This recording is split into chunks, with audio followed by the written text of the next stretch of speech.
Students, तो आज की वीडियो में हम पढ़ने वाले हैं समुच्चय यानी कि सेट थ्योरी। ठीक है, तो इसका ये इंट्रोडक्शन क्लास है। इसके अंदर आप इसके बारे में समुच्चय क्या होता है, समुच्चय के कितने प्रकार होते हैं और उसके कुछ एग्जाम्पल समझेंगे। ठीक है, तो चलिए सबसे पहले समुच्चय की डेफिनेशन देख लेते हैं।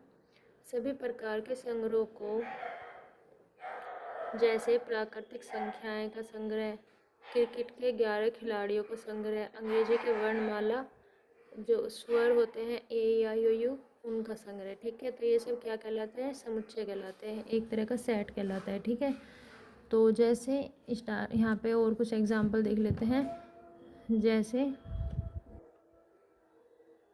10 से कम अभाज्य संख्याओं का संग्रह। 10 से कम अभाज्य संख्या कौन कौन सी होंगी?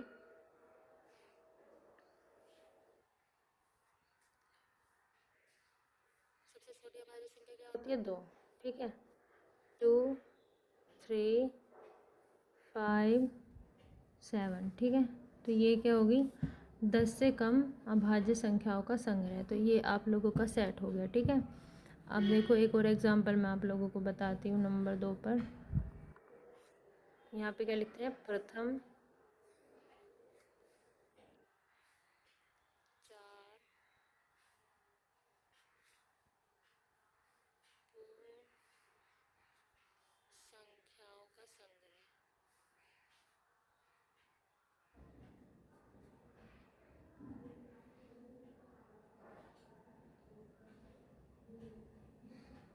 ठीक है, तो प्रथम 4 पूर्ण संख्याओं का संग्रह क्या होगा?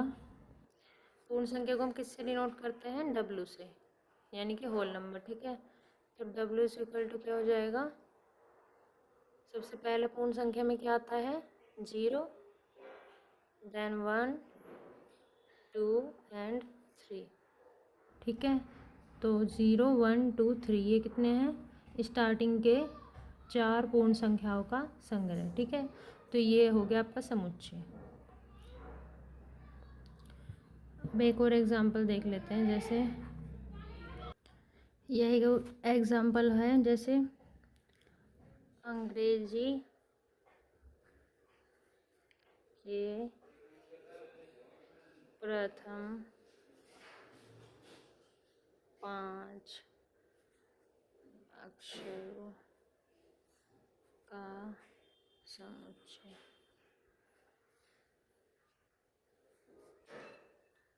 तो अल्फ़ाबेट के अंदर स्टार्टिंग में क्या आएगा? A, B, C, D and E। ठीक है, तो अब आपको थोड़ा बहुत तो समुच्चय समझ में आ गया होगा। ठीक है, अब हम समुच्चय के प्रकार देखते हैं, पर उससे पहले मैं आपको कुछ सिंबल याद करवा देती हूँ। जैसे एक होता है N, एक होता है W, एक होता है Z, एक होता है कैपिटल R। तो जो N होता है, कैपिटल N, इसको हम किससे डिनोट करते हैं? नेचुरल नंबर से। नेचुरल नंबर, जिसको हम हिंदी में बोलते हैं प्राकृत संख्या। ठीक है, ये प्राकृतिक संख्या है, कुछ भी बोल सकते हो आप। एक होता है इसके अलावा W से होल नंबर, इसको बोलते हैं हिंदी में पूर्ण संख्याएं। ठीक है, एक होता है जेड, जेड को बोलते हैं इंटीजर, INTEGR, इंटीजर नंबर। ये भी क्या होते हैं आपके जो नेचुरल नंबर होते हैं और होल नंबर होते हैं, दोनों को मिलाकर बनता है, और इसके साथ साथ ही इसमें पॉजिटिव और निगेटिव दोनों तरह के नंबर आते हैं। ठीक है, इसको बोलते हैं हिंदी में पूर्णांक संख्याएं।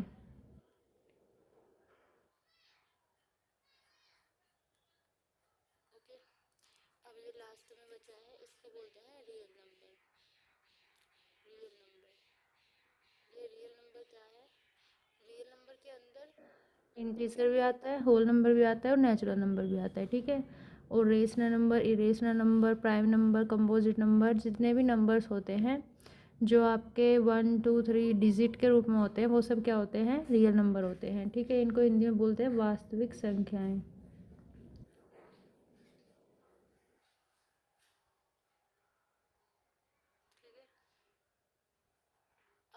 पे इसके बाद पढ़ने वाले हैं सेट के कुछ टाइप्स, ठीक है। तो चलिए चलते हैं सेट के टाइप। तो चलिए सबसे पहले देख लेते हैं, सबसे पहले नंबर पर क्या आता है, रिक्त समुच्चय।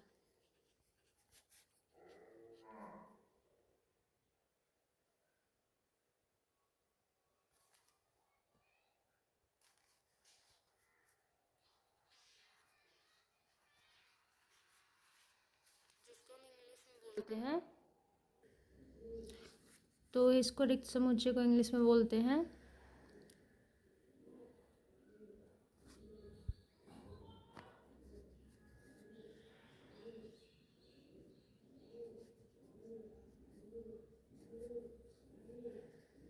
एम्प्टी सेट, ठीक है। तो आपको एम्प्टी से समझ में आ रहा होगा रिक्त समुच्चय कि ऐसा अवयव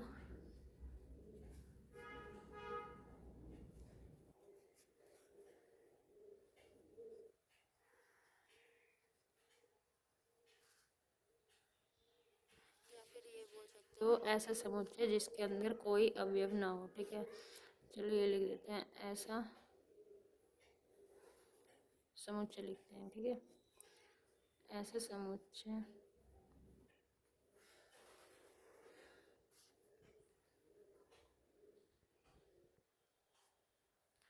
जिसके अंदर कोई भी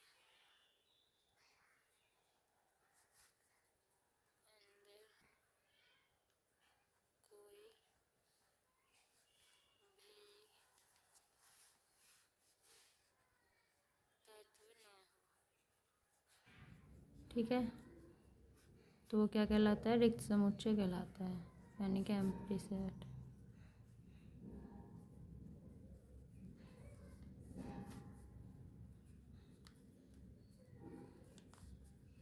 अब इसका कुछ एग्जाम्पल देख लेते हैं। सबसे पहले देखते हैं किसको डिनोट किससे किया जाता है। तो रिक्त समुच्चय को करते हैं हम फाई से डिनोट, ठीक है। फाई इक्वल टू मतलब ये देखो यहाँ पे एक भी एलिमेंट आपको नज़र आ रहा है, ठीक है। ये पूरा ब्लैंक है, तो ये क्या होगा, रिक्त समुच्चय होगा, ठीक है। अगर ये बोला जाता है कि अगर इसके अंदर मैं यहाँ पे देखो, इसके अंदर मैं जीरो लिख दूँ, है ना, तो आप लोगों को लगेगा जीरो तो एक एम्प्टी होगा, मतलब जीरो कोई नंबर ही नहीं होता है ना, लेकिन जीरो भी एक नंबर है, एक अवयव है, ठीक है। तो इसलिए ये क्या होगा, this is not empty set, okay. या फिर अगर कोई कोई भी मैं एक और एलिमेंट ले लेती हूँ, जैसे मैं फाइव ले लेती हूँ, ठीक है। इसके अंदर फाइव है, तो आप लोगों को लगेगा ये एम्प्टी सेट है, लेकिन ये भी एम्प्टी सेट नहीं है, ठीक है। तो it is not empty set. और अगर एक यहाँ पे ब्रैकेट है, उसके बाद इसके अंदर हम एक और ब्रैकेट बना देते हैं, और ये देखने में लगेगा कि ब्लैंक है, लेकिन ये भी इसके अंदर एक और ब्रैकेट है, तो ये भी क्या है, आपका रिक्त समुच्चय नहीं है, ठीक है। रिक्त समुच्चय क्या होता है, जो बिल्कुल आपका मतलब यहाँ पे इसके अंदर एक भी एलिमेंट नहीं होना चाहिए, ठीक है। जैसे मैं अब एक और एग्जांपल देती हूँ, x जो है such that x square is equal to 9, है ना। और ये यहाँ पे क्या लिखते हैं, x जो है वो क्या है, सम संख्या है।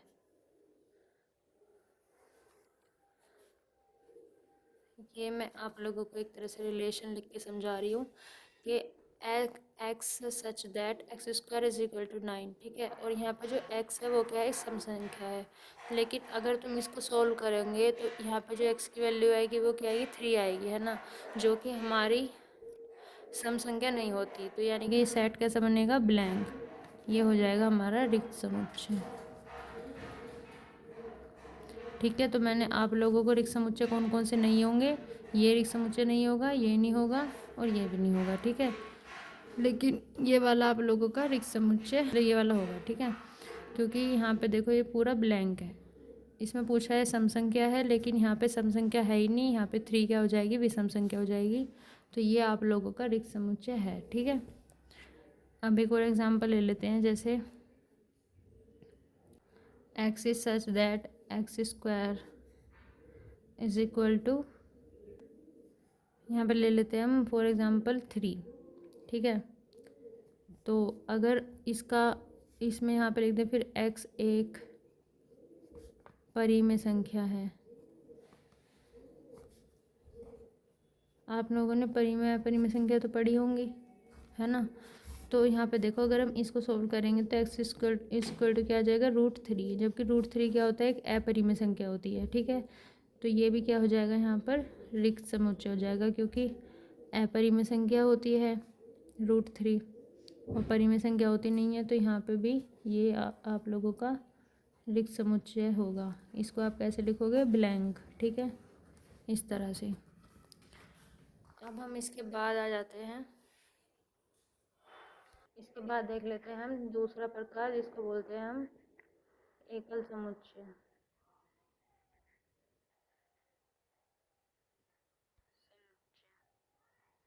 इसको हम इंग्लिश में बोलते हैं सिंगल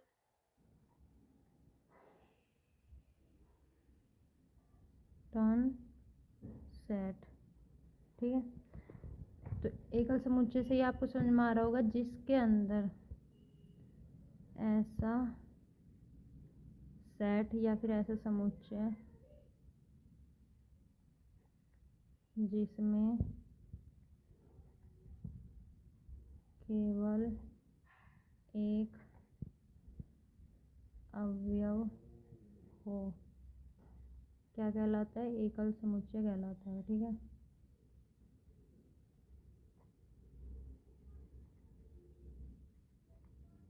जैसे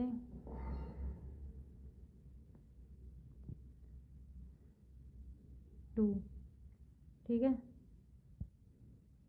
मतलब ये जो सेट है इसके अंदर कितने अवयव हैं, एक अवयव है, ठीक है। या फिर a x, तो ये सब क्या है, एक एक एलिमेंट है इन सब के अंदर, सेट के अंदर।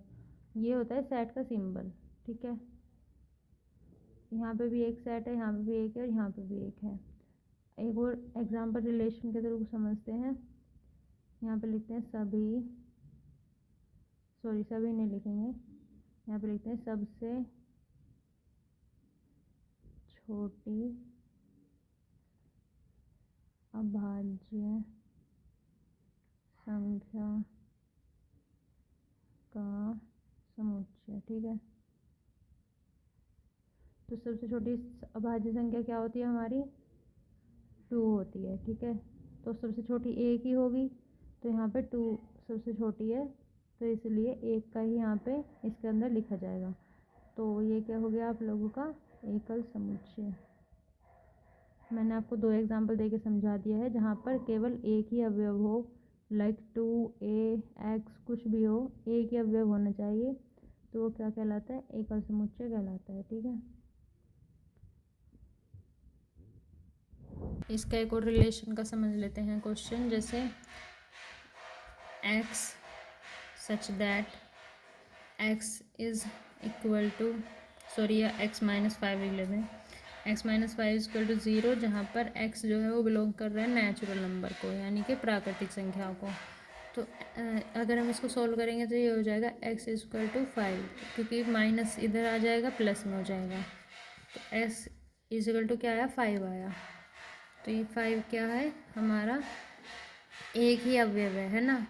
ऐसा तो है नहीं कि x की वैल्यू यहाँ पे बहुत सारी आ रही है, एक ही आ रही है। तो ये 5 क्या हो जाएगा, एक ही अवयव हो जाएगा, और ये क्या हो जाएगा, एकल समुच्चय।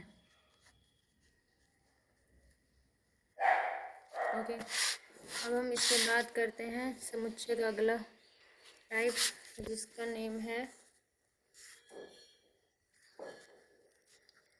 परिमित समुच्चय, ठीक है। जिसको हम इंग्लिश में क्या बोलते हैं, परिमित समुच्चय को फाइनाइट सेट, ओके। तो यहाँ पे क्या लिखेंगे, ऐसा समुच्चय, इसकी डेफिनेशन, जिसके अवयवों की संख्या सीमित हो, परिमित समुच्चय कहलाता है।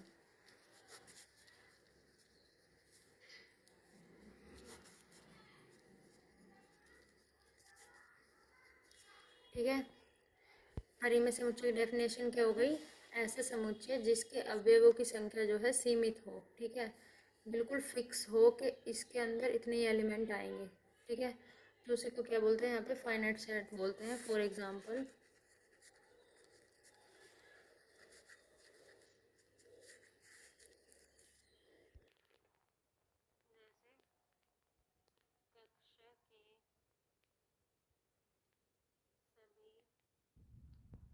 छात्रों का समुच्चय, ठीक है। और दूसरा एग्जांपल, प्रथम 10 प्राकृतिक संख्याओं का समुच्चय। क्योंकि देखो प्रथम 10 प्राकृतिक संख्या के अंदर फिक्स है कि हमारी प्रथम प्राकृतिक संख्या कौन कौन सी आएंगी? नेचुरल नंबर 1 2 3 4 5 6 7 8 9 10, है ना। इसके अलावा और तो हम कोई प्रथम प्राकृतिक संख्या नहीं लिख सकते हैं, ना ही हम इससे आगे लिख सकते हैं, है ना। तो ये हमारी फिक्स है। तो जहाँ पर आपका जो अवयव है वो सीमित हो, मतलब जो सेट बने वो बिल्कुल फिक्स हो के हम उसको काउंट कर सकते हैं, उसको हम एक सेट के अंदर लिख सकते हैं पूरा टोटल, वो क्या होता है आप लोगों का? परिमित समुच्चय होता है, यानी कि फाइनाइट सेट, ठीक है। अब हम देखते हैं इनफाइनाइट सेट। ये इसका अपोजिट होता है, इसको बोलते हैं हम अपरिमित समुच्चय। इसको बोलते हैं इंग्लिश में इनफाइनाइट सेट। तो इनफाइनाइट सेट क्या होता है? ऐसा समुच्चय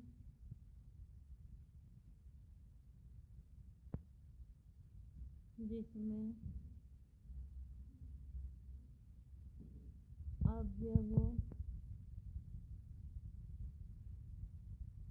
की संख्या असीमित है।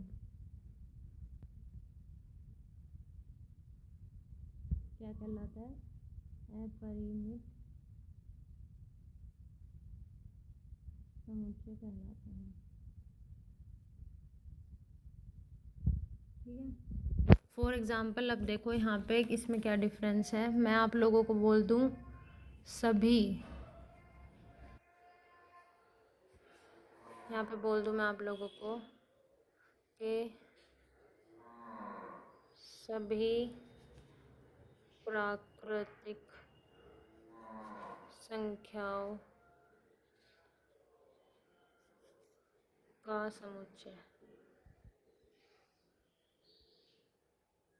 है ना। मैं यहाँ पे बोल दूँ सभी प्राकृतिक संख्याओं का समुच्चय, तो आप कैसे लिखोगे इसको? 1 2 3 4 5 6, मतलब आप इसको लिखते रहोगे, है ना। आगे तक प्राकृतिक संख्या आपकी ज़रूरी नहीं है कि आपके 100 तक होंगी, है ना। 100 तक 10, 100 तक 10,000 तक, है ना, चलती रहेगी। तो इसको आप कैसे लगाओगे? डॉट डॉट डॉट करके ऐसे छोड़ दोगे, है ना। तो अगर आप किसी भी प्राकृतिक संख्याओं को या फिर कुछ भी, अगर आपका कोई नंबर है जो अवयव है वो अनलिमिटेड है, मतलब बिल्कुल फिक्स नहीं है कि यहाँ पे 1 से लेकर 10 तक की नेचुरल नंबर लिखनी है या फिर 1 से लेकर 10 तक के प्राइम नंबर लिखने हैं या फिर क्लास में जितने स्टूडेंट हैं उनको काउंट करके लिखना है, तो इसको बोलते हैं इनफाइनाइट सेट, यानी कि अपरिमित समुच्चय, जिसके अंदर आप मतलब इनफाइनाइट तक जा सकते हो, एक फिक्स अवयव की यहाँ पे डिजिट नहीं लिख सकते, है ना। तो और एग्जांपल देखते हैं।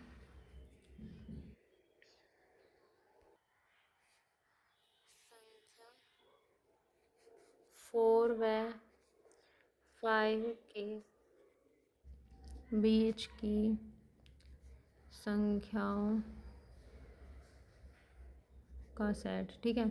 अब देखो 4 और 5 के बीच के आप लोग लग रहा होगा कि ये तो मतलब फिक्स है, लेकिन ये फिक्स नहीं है। देखो अगर आप इसको लिखना स्टार्ट करोगे तो क्या हो जाएगा 4.1, है ना, 4.2, ऐसे ही चलता रहेगा ये। उसके बाद 4.21, 4.23, 4.24, है ना। तो ये आपका बिल्कुल फिक्स नहीं होगा कि आप 4 के और 5 के बीच की यहाँ पे संख्याओं को लिख सकते हो, है ना।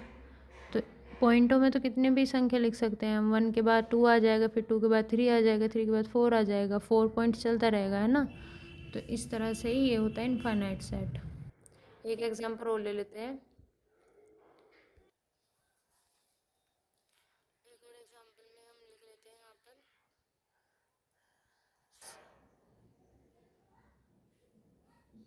सभी, या फिर ये लिख लो, क्रिकेट में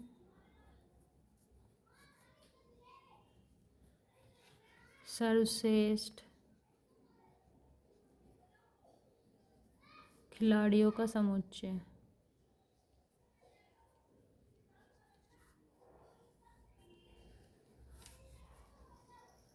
अब एक बात बताओ, खिलाड़ी सर्वश्रेष्ठ कोई भी हो सकता है ना। ज़रूरी नहीं है कि आप लोगों के लिए विराट कोहली है तो सबके लिए विराट कोहली होगा, रोहित शर्मा भी हो सकता है ना।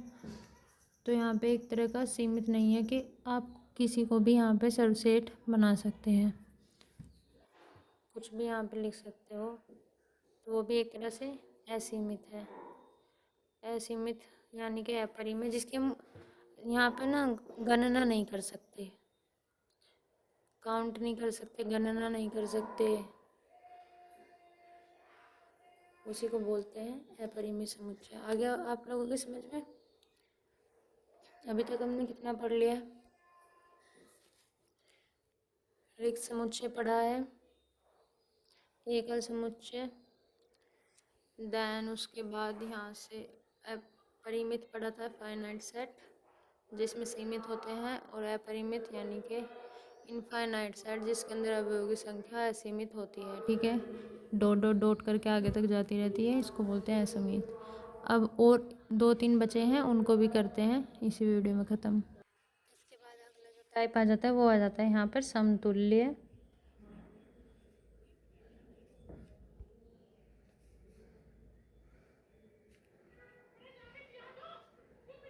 समुच्चय। ठीक है, समतुल्य समुच्चय एक ऐसा समुच्चय होता है जिसमें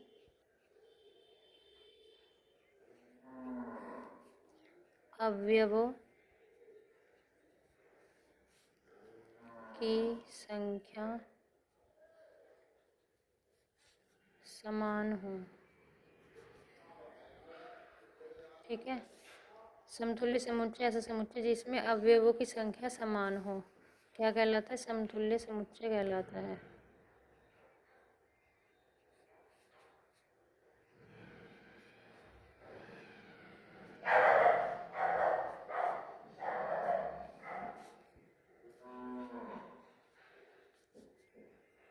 जैसे इसको हम डिनोट करते हैं नंबर ऑफ सेट, यानी कि n से डिनोट करते हैं। तो लेट सपोज कि एक सेट है ए, या फिर नंबर ऑफ सेट बी भी लिख सकते हैं। ठीक है, तो सेट ए में कितने एलिमेंट्स हैं यहाँ पर?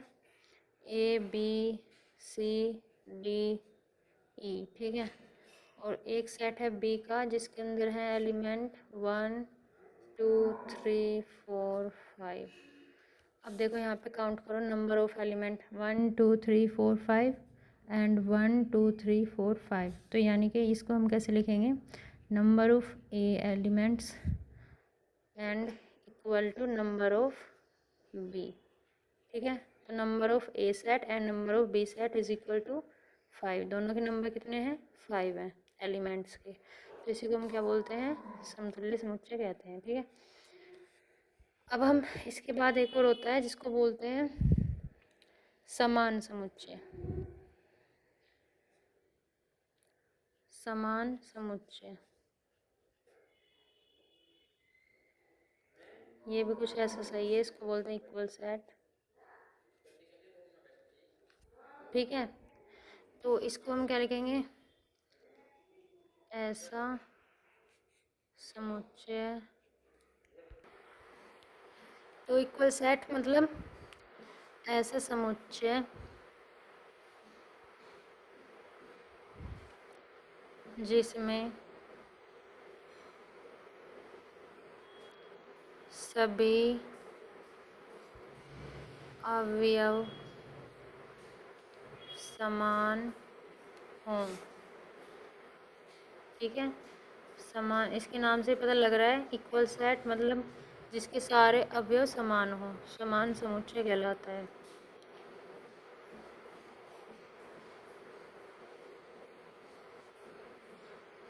फॉर एग्जाम्पल एक सेट है ए जिसके अंदर है ए बी सी डी, ठीक है, 4 एलिमेंट्स हैं। और एक और सेट है बी जिसके अंदर ए बी सी डी मतलब सेम है। देखो ए सेट ए के अंदर भी सेम अवयव है A B C D, and set B के अंदर भी A B C D same elements हैं। तो इसको हम कैसे लिख सकते हैं, A is equal to B, मतलब सेट ए जो है वो किसके इक्वल है, सेट बी के इक्वल है। इसको बोलते हैं हम इक्वल सेट। ठीक है, अब लास्ट में एक और बचा है, ये और देख लेते हैं। इसको बोलते हैं उपसमुच्चय, जिसको हम बोलते हैं हिंदी में, सॉरी इंग्लिश में सबसेट। यहाँ पे लिखते हैं जिसमें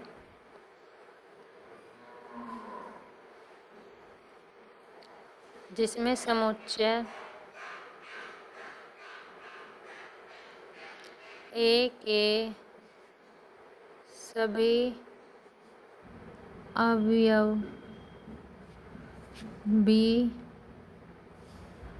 में हों, क्या कहलाता है, उपसमुच्चय कहलाता है।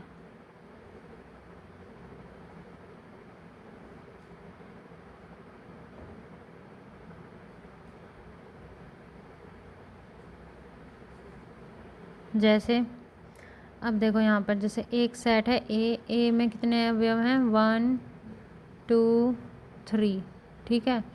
और एक सेट है बी जिसके अंदर कितने अवयव हैं, 1 2 3 4 5, ठीक है। तो अब देखो यहाँ पे जो सेट ए है इसके अंदर 1 2 3 3 एलिमेंट्स हैं, और जो बी है उसके अंदर 5 हैं। लेकिन ए के जो ये एलिमेंट्स हैं 1 2 3 क्या है, बी में हैं, यस है ना, 1 2 3। तो ए के जितने भी एलिमेंट्स हैं वो बी के अंदर हैं, है ना। तो इसको हम कैसे लिख सकते हैं, इसको हम लिख सकते हैं A is a subset of B. Subset का ये सिंबल होता है, इसको बोलते हैं, यहाँ पे लिखते हैं, ये जो इस तरह से बनता है ना, इसको बोलते हैं हम सबसेट, यानी कि उपसमुच्चय। ये उपसमुच्चय का सिंबल होता है। तो एक और एग्जांपल लेते हैं, जैसे ए बराबर ए बी, ठीक है, और बी में कितने हैं, ए बी सी डी। तो इसको भी हम क्या लिखेंगे, A is a subset of B. इस तरह से हम इसको लिखते हैं। ठीक है, आई होप गाइज आपको सेट के सारे टाइप और सेट क्या होता है वो समझ में आ गया होगा।